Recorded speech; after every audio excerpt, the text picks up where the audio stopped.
دنیا کے تمام مسلمان پاکستانیوں کو لعنت ملامت کر رہی ہیں، ان سب کا ایمان ضائع ہو چکا۔ کلمہ طیبہ دوبارہ پڑھ کر ایمان لانا بھی ضروری ہو چکا۔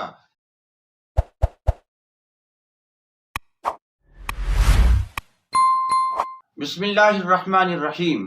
سامعین کرام، سرکار دو عالم نور مجسم صلی اللہ علیہ وآلہ وآصحابہ وبارک وسلم کا ادب ایک ایسا معاملہ ہے جو 14 صدیوں میں امت مسلمہ کے درمیان متفقہ چلا آ رہا ہے۔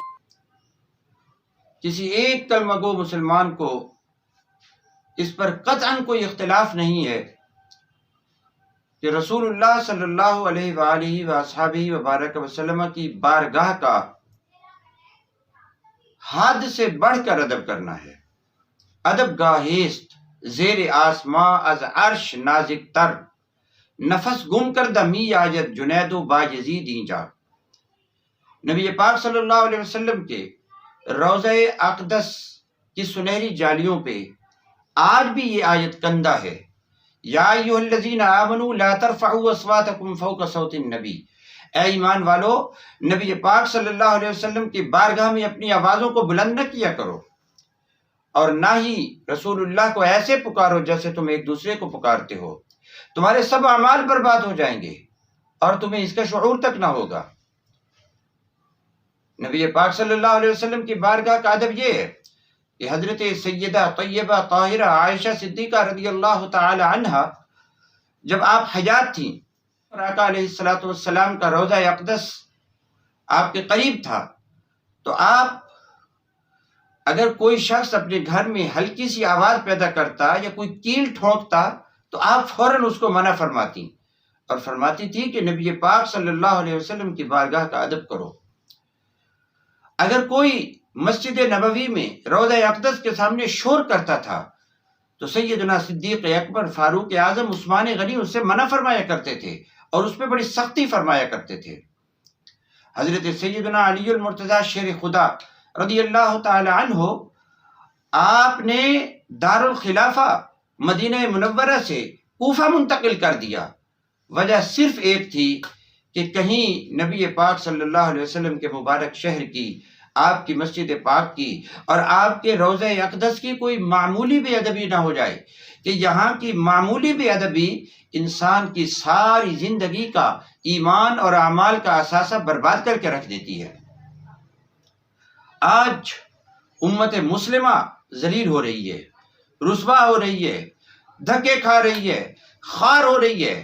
وجہ کیا ہے کہ رسول اللہ صلی اللہ علیہ وسلم کی بارگاہ کا جو ادب ہے اس کا حق ادا نہیں کیا جا رہا۔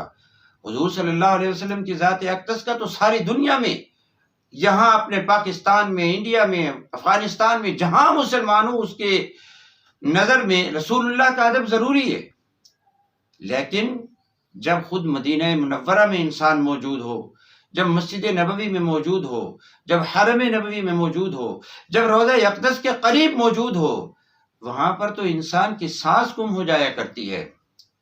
اعلیٰ حضرت امام احمد رضا بریلوی رحمۃ اللہ علیہ فرماتے ہیں، حرم کی زمین اور قدم رکھ کے چلنا، ارے سر کا موقع ہے وہ جانے والے، یہاں تو سر کے بل چلا جاتا ہے، یہاں تو آواز اونچی نہیں کی جا سکتی۔ صحابہ کرام جب حضور صلی اللہ علیہ وسلم کے بارگاہ میں حاضر ہوتے تو زور زور سے آپ کے گھر کا دروازہ نہیں بجایا کرتے تھے، بلکہ کاشانہ اقدس کا دروازہ اپنے ناخنوں کے ساتھ ہلکی ہلکی آواز میں بجایا کرتے تھے کہ آقا علیہ السلام تک آواز پہنچ جائے کہ غلام باہر حاضر ہیں۔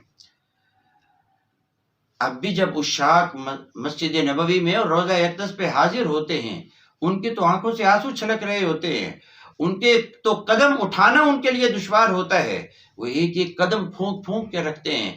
روضہ اقدس سامنے ہو تو آپس میں دنیاوی دینی بات نہیں کرتے، بلکہ ایک طرف علیحدہ ہو کر وہاں جا کے شرعی مسئلے کی بات کرتے ہیں کہ حضور کے سامنے ہم نے کیا بات کرنی ہے، ہماری کیا مجال کہ آپ کے روضہ اقدس کے سامنے بات کریں۔ لیکن آج المیہ ہے، افسوسناک صورتحال ہے کہ لوگوں نے ساری دنیا کی طرح مسجد نبوی کو بھی سیاست کا اکھاڑا بنا دیا۔ لوگوں نے روضہ اقدس کے سامنے بھی اپنی سیاستیں چمکانا شروع کر دی. نہ کسی سیاستدان کو وہاں جاتے ہوئے کچھ شرم و حیا آتی ہے، اور نہ ہی ان کے مخالفین کو وہاں کوئی شرم و حیا آتی ہے. وہاں پر تو کسی کو کسی کا ہوش نہیں رہتا، وہاں پر تو کسی کو کچھ خیال تک نہیں رہتا کہ میں خود اپنا خیال نہیں رہتا کہ میں کہاں موجود ہوں. ٹھہر کر اس انداز سے چور چور کی آوازیں بلند کرنا اور ایک ہڑبونگ مچانا، طوفان بدتمیزی مچانا، یقین جانیے پاکستان کا سر ندامت سے جھک گیا ہے. عوام پاکستان کا سر ندامت سے جھک گیا ہے. دنیا کے تمام مسلمان پاکستانیوں کو لعنت ملامت کر رہی ہیں کہ ان کی آنکھوں میں خود رسول اللہ کی شرم و حیا نہ رہی، گنبد خضرا کی شرم و حیا نہ رہی، مسجد نبوی کی شرم و حیا نہ رہی، حرم شریف کی شرم و حیا نہ رہی، ان لوگوں کو مدینہ منورہ کی شرم و حیا نہ رہی. ارے یہ تو وہ مقام ہے جہاں بڑی بڑی ہستیاں جاتی ہیں تو جوتا پہن کر نہیں چلتی ہیں، اور جب وہ وہاں چلتے ہیں تو نہایت آہستگی کے ساتھ چلتی ہیں، اور جب وہ وہاں پر جاتے ہیں روضہ اقدس کی طرف تو کئی تو ایسے بھی عشاق ہیں جو ہاتھوں اور گھٹنوں کے بل چل کے جاتے ہیں. یہ کیا ایمان باقی رہ گیا؟ یہ کون سا اسلام باقی رہ گیا؟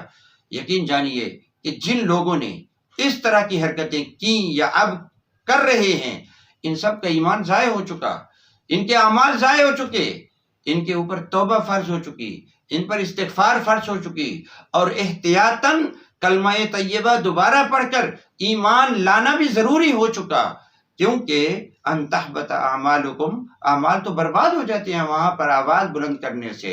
رسول اللہ صلی اللہ علیہ وآلہ وصحبہ وبارک وسلم کا ادب، آپ کی تعظیم، آپ کی شرم، آپ کا حیا ہر مسلمان کے اوپر فرض عین ہے. جن لوگوں نے بھی حرم نبوی کا تقدس پامال کیا، ان سب کے اوپر فرض ہے کہ وہ استغفار کریں، توبہ کریں، اللہ تعالیٰ سے معافی مانگیں. بلکہ وہی معافی نہ مانگیں، ہم بھی اللہ تعالیٰ سے معافی مانگتے ہیں. دنیا کا ہر مسلمان اللہ سے معافی مانگتا ہے. رسول اللہ کی بارگاہ میں ہاتھ جوڑ کے عرض کرتا ہے کہ یا رسول اللہ، ہماری کوتاہیوں کو معاف کر دیجئے، ہماری خطاؤں کو معاف کر دیجئے. جہالت ہو گئی، بے ادبی ہو گئی ہے، حضور اب اس کی معافی بھی آپ کی بارگاہ میں ہے. اگر آپ ہمیں معاف کر دیں گے تو انشاءاللہ تعالی ہمارے بیڑے پار ہو جائیں گے. اگر آپ کی طرف سے معافی نہ ملی تو پھر ہماری دنیا بھی برباد ہو گئی، آخرت بھی برباد ہو گئی.